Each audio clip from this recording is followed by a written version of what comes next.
Capítulo 4. El hecho de juntar a los más destacados guerreros de su generación para una misión concreta ya es de por sí algo extraordinario, pero no olvidemos las consecuencias del propio concilio para la historia de Sanaris. Fragmento del libro, El Concilio de las Edades. Autor, de Visner Terolgin. Después de la agitada presentación fueron conducidos a sus aposentos para disfrutar de un breve reposo antes de la cena. Las habitaciones escogidas para alojarlos no estaban situadas en la mejor zona del Palacio de los Cielos. No obstante, Arian desde sus aposentos podía contemplar la cúpula dorada de la Sala de la Creación y la gran cascada. Estaba ya anocheciendo, el sol se ocultaba tras la cascada y la cúpula, el crepúsculo hacía que el agua de la cascada tomara un color entre rojizo y dorado, durante un instante le recordó a la cascada de los 1000 colores. Arras llegó para despertarla de su ensoñación. Han tenido problemas para alojar a Sabu, pero hay un granero aquí al lado y va a poder descansar más o menos bien. Arian sonrió. El hijo de Gosburg ya estaba acostumbrado a que su gran tamaño le ocasionara ciertos problemas. ¿Y el resto? Están en el piso inferior. Gosburg ha protestado puesto que, según él, las sábanas que tiene en la cama son de fabricación humana y no elfa. ¿Y eso, qué importa? Bueno, es un reino elfo. El primer reino, todo debería ser de origen elfo. Arian sonrió, al Dengje siempre se le ocurrían cosas muy extrañas. No tendrán tiempo para tejer ropa de cama, quizás. O no nos consideran dignos de los elfos, Arian. Aún estoy sorprendido de seguir con vida aquí. Arian tomó asiento al lado de Arras y le agarró la mano. Has sido muy fuerte. Sé que es duro para ti. Aquí es donde insertaron la cabeza de tu padre en una lanza. En realidad, es pasado. Nosotros aniquilamos un reino elfo. Lo que no perdono es la traición del emperador. Pero los elfos no trataron los restos de mi padre con un mínimo de respeto. Arras, hay cosas más importantes que eso ahora mismo. El semiorco le dio un beso en la boca, antes de reconocer que ella tenía razón. Es por el bien de Sanaris. Susurró Arras en un intento de autoconvencerse. Los orcos, los elfos y hombres vivimos en el mismo Sanaris. Si no destruimos la amenaza que se cierne sobre nosotros, nadie en toda Sanaris estará a salvo. Debemos estar unidos. Unidos, hace miles de años que eso no ocurre. Hace miles de años que los demonios del abismo negro no regresan. La conversación terminó de manera abrupta, se quedaron en silencio. Como el viaje se organizó de manera apresurada y había prisa en llegar a Baudalania. El equipaje que llevaron fue el mínimo imprescindible, así que no tenían un atuendo adecuado para vestir en la cena de honor. Debieron utilizar sus ropas actuales. Así que se acicalaron lo mejor que pudieron. Al anochecer fueron llamados para acudir a la cena en honor del Concilio de las Edades. Los mercenarios se agruparon, no llevaban las armas, puesto que en la cena estaba prohibido portarlas. Se fiaban, tenían la palabra del gran rey de los elfos. Llegó un chambelán para buscarlos y guiarlos hacia la gran sala en donde se celebraba el banquete. La comitiva se dirigió al sur de sus aposentos, rodeados de unos preciosos jardines, caminaron un buen rato. La cena se celebraba en el interior de un gran edificio con unos enormes ventanales. La entrada para el servicio estaba repleta de camareros que se agolpaban con cierto desorden. Llevaban las comidas y bebidas con el que el gran rey quería obsequiar a sus invitados. Tuvieron que esperar su turno hasta ser anunciados por el chambelán que los guiaba, aunque la forma en la que fueron anunciados al resto de invitados no les sentó nada bien. Arian. Gran sacerdotisa del dios Elaban y sus compañeros. Sus compañeros, todos miraron con desprecio al chambelán, compañeros de Arian. La gran sacerdotisa tuvo que calmar los ánimos de los mercenarios haciendo un gesto para que descendieran con ella las escaleras. Fueron totalmente ignorados después del anuncio. La gran sala era espectacular, un enorme recinto iluminado por piedras elfas. Que daban una tonalidad rosada a la sala. Como era habitual en la alta sociedad de Sanaris antes de la cena, había una especie de convite, donde en una gran mesa se situaban aperitivos fríos y unos camareros servían bebidas en unas hermosas copas hechas de vidrios de brillantes colores. Los invitados conversaban de manera distendida, el grupo no parecía muy cómodo en medio de tantos invitados de alta alcurnia, todos con sus ropas de gala y sus espectaculares joyas. Mientras ellos vestían sus humildes ropas de campaña de mercenarios. El primero en integrarse fue como siempre Gosburg. quien pidió 2 copas y empezó a conversar con una invitada vestida con una ropa de extraños colores. Arian fue invitada a ir junto al gran rey de los elfos, quien solicitaba su presencia. Así que al cabo de un tiempo terminaron por dispersarse. Salvo Agnoruk, Kush, la Kendali, los orcos y Sabu, que se quedaron en un fondo comiendo un poco y aislados del resto. Kritus y Tanya se habían alejado del grupo para ir a por unas bebidas, ya que los camareros no se acercaban al grupo de los mercenarios que estaban situados en el fondo. Los enanos estaban acostumbrados a la indiferencia de los demás, al fin y al cabo, eran enanos. Tanya no se llevaba especialmente bien con Kritus. La antigua enemistad entre los enanos de las colinas y los enanos de la dorsal era algo que condicionaba su relación. Tanya tuvo mucho cuidado de mantenerse alejada de la comitiva del reino de la dorsal del dragón. A la lejanía pudo observar a su padre bebiendo y charlando animadamente con algunos componentes de su séquito. Allí estaba Ancana, como detestaba a ese enano. Era el hermano menor de Deirico, además lideraba a los protectores del trono, la guardia personal del rey. Seguramente le culparía por la muerte de su hermano. Una lástima que no estuviera en las minas de sangre, habían muerto allí muchos mejores enanos que él. Y tampoco murió en la batalla de la colina Arder, puesto que como buena rata tenía el talento de escabullirse en los momentos complicados. La enana decidió beber para olvidar sus penas y odios. Fue entonces cuando abordaron a un camarero para lograr algo de bebida que, aunque no era cerveza, al menos hacía que la estancia en la fiesta fuera algo agradable. Kritus. ¿Cuántos años sin verte? El enano giró la cabeza sorprendido, no esperaba que nadie de los invitados supiera su nombre.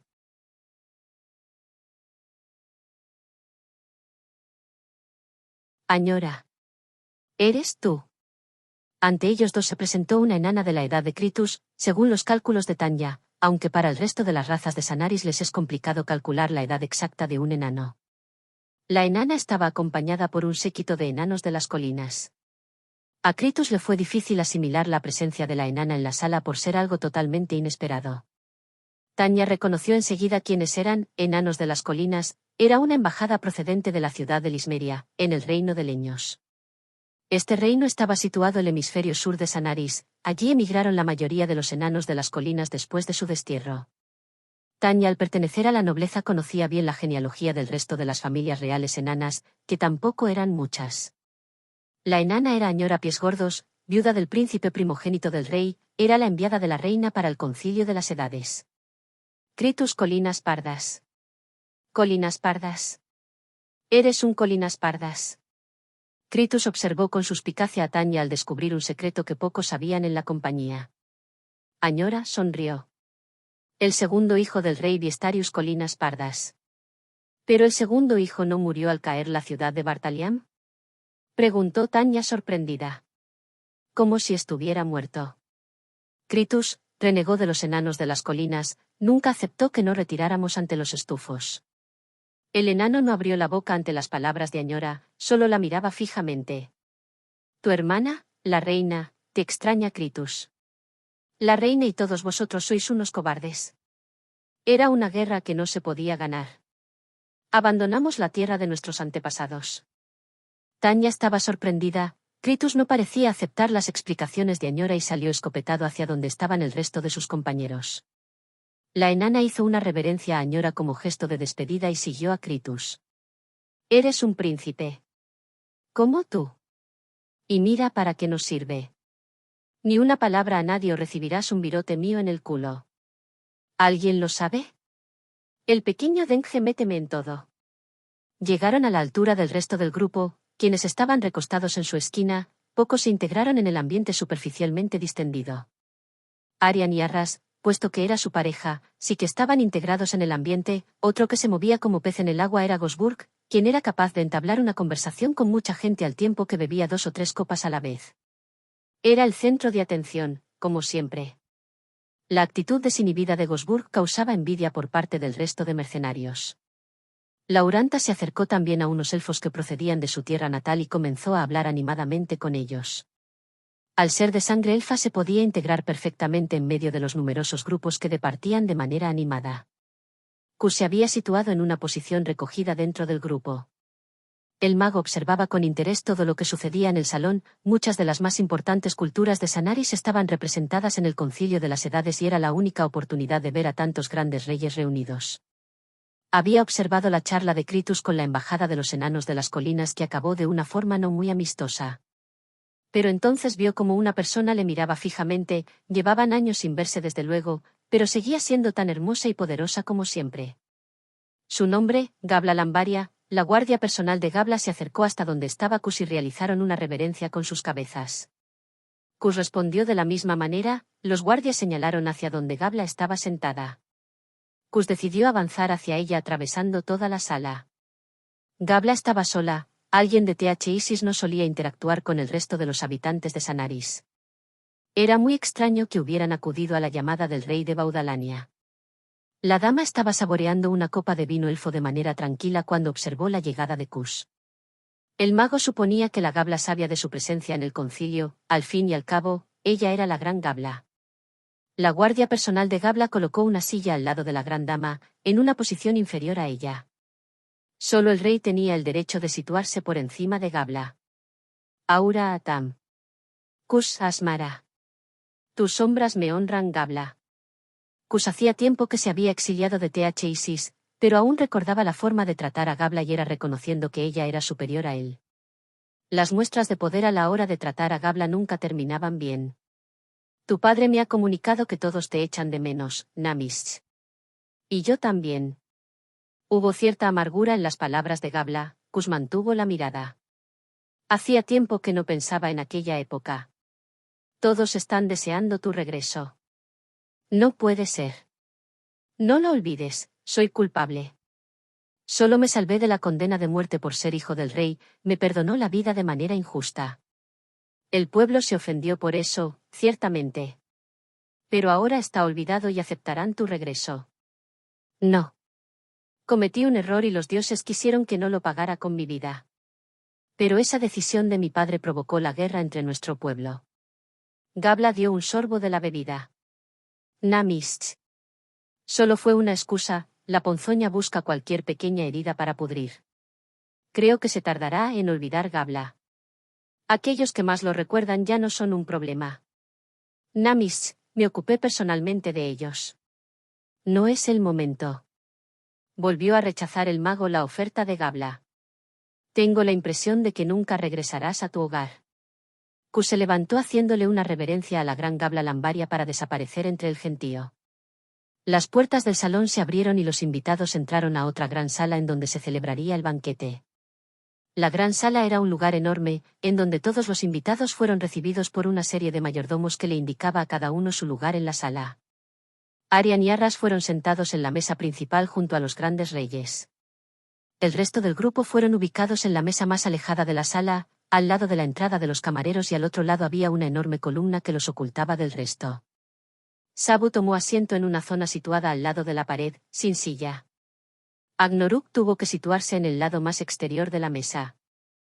Aunque estaban en el extremo de la gran sala, fueron atendidos de una manera correcta, nunca faltaba ni la comida, ni la bebida. Botellas de vino elfo, licores, quizás la cerveza fuera más escasa de lo esperado. La comida consistía casi en su totalidad en frutas, verduras, hortalizas, quesos, frutos secos. Pero no faltaron una variedad de pescados y mariscos. La única carne que vieron fue de una especie de ave de un tamaño considerable que sirvieron asada. Pero los platos tenían un sabor agradable y estaban delicadamente condimentados, quizá para los orcos la comida era un poco insípida. Una orquesta tocaba una música suave y armónica que acompañaba la comida. Lo cierto es que la velada era del todo agradable, y los mercenarios empezaron a beber una cantidad enorme de vino. Tenían mucha hambre, después de tanto viaje. Además, era una comida que se devoraba rápidamente, con 4 orcos y 2 denges con hambre aparte de los enanos que tampoco se moderaron a la hora de comer, el único que parecía comportarse con algo de mesura era Cus. Era la mesa donde más se comía con diferencia. Al cabo de una hora muchos de los camareros solo parecían servir a la mesa del fondo. Eso hizo que muchos prestaban atención a aquellos extraños invitados que estaban comiendo y bebiendo como si no hubiera un mañana. Hasta Arian, que estaba situada bastante lejos, acabó por fijarse en ellos. Se alegró ya que parecía que se lo estaban pasando muy bien, en contra a la sobriedad de la mesa de honor donde la comida apenas se tocaba. No estaban solos evidentemente, pero su carácter jovial y desenfadado contrastaba mucho con la seriedad de las demás mesas. En la mesa de al lado se habían situado a una serie de caballeros elfos, que estaban situados allí por una idea maquiavélica del príncipe Erinch. Había destinado en esa mesa a todos los caballeros de la orden que detestaba a modo de insulto. Paulanna era una de esos desgraciados elegidos. Como a todos los caballeros elfos, la presencia de orcos en el Palacio de los Cielos les repulsaba, pero las órdenes eran claras: tolerarlos y hacer lo imposible para que no surgieran conflictos por mucho que costara. Cualquier desobediencia de esta orden implicaría una sanción durísima: ser desterrado a las minas de las sombras en una lucha sin cuartel contra los estufos, que era casi una muerte segura. Solo se destinaban allí a aquellos que el rey elfo quería ver lejos y muertos. La idea de Erinch era entretenerse viendo si alguno de sus caballeros desafiaba sus órdenes, y lo cierto que los mercenarios estaban ayudando todo lo posible para que la idea del príncipe fuera llevada a cabo. Paulanna, que ya estaba harta del odio que Erinch le tenía, también había que sumarle que no podía aguantar a esos zarrapastrosos mercenarios que estaban bebiendo y comiendo todas las reservas de su reino. Nunca había visto comer y beber tanto, ni a enanos. Entre los elfos era de mala educación comer mucho y con avidez. Siempre había que mostrar mesura, sobre todo en una cena tan elegante como esta. Todo lo que hacían era una provocación para ella. Sus compañeros miraban de reojo de vez en cuando a sus vecinos de mesa y, balbuceando entre ellos, lanzaban pullitas a esos bastardos, que era el único consuelo que les quedaba, sabiendo que no podían hacer nada más. Lo cierto que para ser los vencedores de las guerras del hierro parecían más unos mendigos que unos grandes guerreros. Deberían vestir brillantes armaduras y tener el torso lleno de medallas; sin embargo, vestían ropas harapientas y llenas de remiendos. La cena avanzaba ya a su conclusión y las risotadas de los mercenarios se habían templado un poco. Llegó el momento de los postres. Kritus y Gosburg se enzarzaron en una pelea por la última copa de licor de rosas elfas, que era una delicia, lo mejor de la cena. Se jugaron la última copa por sorteo. Como no podía ser de otra manera, ganó el Dengue. Kritus acusó a Gosburg de hacer trampas. Esperado, podía sancionar a todos los caballeros de la mesa, pero sobre todo a la elfa. Agnaruk se quedaría esta noche en el calabozo para que se calmara, pero Aras indicó que aceptarían el castigo que le impondrían a Agnaruk, puesto que tampoco era una actitud digna de un mercenario de la Compañía del Fénix Azul. La cena terminó con una de obra teatral que realizaron para celebrar el Concilio de las Edades. Algunos de los grandes monarcas desaparecieron, pero muchos invitados se quedaron a ver el espectáculo. Unas bailarinas interpretaban al son de la música y las voces de un coro elfo una obra que trataba sobre el papel de los elfos durante las guerras contra los demonios durante la Primera Era. La luz era muy sutil. Arian vio un rato de la obra, pero estaba muy cansada, así que se retiró al cabo de unos minutos. Solamente se quedaron Cusilaurantas a contemplar toda la obra. La música era triste. Cuando salió estaban narrando la derrota de los elfos por parte de los demonios. Una vez fuera se sintió aliviada. Aquella obra tenía algo siniestro. Intentó ver si podía alcanzar al resto, pero seguramente ya estaban en sus aposentos. Arian decidió caminar lentamente para así contemplar el cielo estrellado. Sorprendentemente se encontró con una joven niña que estaba sentada sobre una barandilla de la terraza. La niña parecía contenta, puesto que entre sus manos tenía un gran trozo de tarta. Su rostro expresaba felicidad por el postre, pero para sorpresa de Arian este rostro era redondeado, no tan alargado y estilizado como el de los elfos, aunque destacaban sus orejas puntiagudas. Eso le dio la intuición a Arian de que la niña era mestiza. La niña sonrió al ver que Arian se acercaba hacia ella. Vestía una preciosa combinación dorada confeccionada con una tela muy parecida a la que usaba el gran rey de los elfos en su traje de gala. El precioso vestido. Esperado, podía sancionar a todos los caballeros de la mesa, pero sobre todo a la elfa. Agnaruk se quedaría esta noche en el calabozo para que se calmara, pero Aras indicó que aceptarían el castigo que le impondrían a Agnaruk, puesto que tampoco era una actitud digna de un mercenario de la Compañía del Fénix Azul. La cena terminó con una de obra teatral que realizaron para celebrar el Concilio de las Edades. Algunos de los grandes monarcas desaparecieron, pero muchos invitados se quedaron a ver el espectáculo.